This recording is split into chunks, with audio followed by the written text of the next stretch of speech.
அனைவருக்கும் என் தமிழ் வணக்கம். தமிழ் பேசு புலனம் நடத்தும் குரல் பேசும் குரல் மாபெரும் தொடர் நிகழ்ச்சி. இன்று 75வது வாரம். இந்த நிகழ்ச்சியின் நடுவர் திருமதி அமுதா முருகையன் அம்மா அவர்களை வணங்கி நான் இரா வசந்தி, ஆசிரியர், சென்னையிலிருந்து.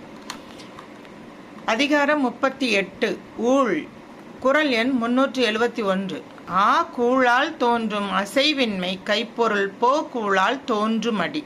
பொருள்: ஆக்கத்திற்கான இயற்கை நிலை சோர்வு தலை காட்டாத ஊக்கத்தை கொடுக்கும். ஊக்கத்தின் அழிவுக்கான இயற்கை நிலை சோம்பலை ஏற்படுத்தும். குரல் எண் 372. பேதை படுக்கும் இளவூழ் அறிவகற்றும் அகலூழ் உற்றக்கடை. பொருள்: அழிவு தரும் இயற்கை நிலை அறியாமையை உண்டாக்கும். ஆக்கம் தரும் இயற்கை நிலை அதற்கேற்ப அறிவை விரிவாக்கும். குரல் எண் 373. நுண்ணிய நூல் பல கற்பினும் மற்றுந்தன் உண்மை அறிவே மிகும். பொருள்: கூறிய அறிவு வழங்கக்கூடிய நூல்களை ஒருவர் கற்றறிந்த போதிலும் அவரது இயற்கை அறிவே மேலோங்கி நிற்கும். குரல் எண் 374.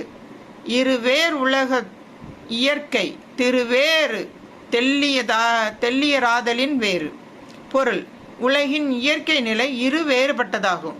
ஒருவர் செல்வமுடையவராகவும் ஒருவர் அறிவுடையவராகவும் இருப்பதே அந்த வேறுபாடாகும்.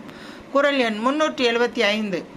நல்லவை எல்லாம் தீயவான் தீயவும் நல்லவான் செல்வன் செயற்கு. பொருள்: நல்ல செயல்களை ஆற்ற முற்படும் போது அவை தீமையில் போய் முடிந்து விடுவதும், தீய செயல்களை ஆற்றிட முனையும் போது அவை நல்லவைகளாக முடிந்து விடுவதும் இயற்கை நிலை எனப்படும்.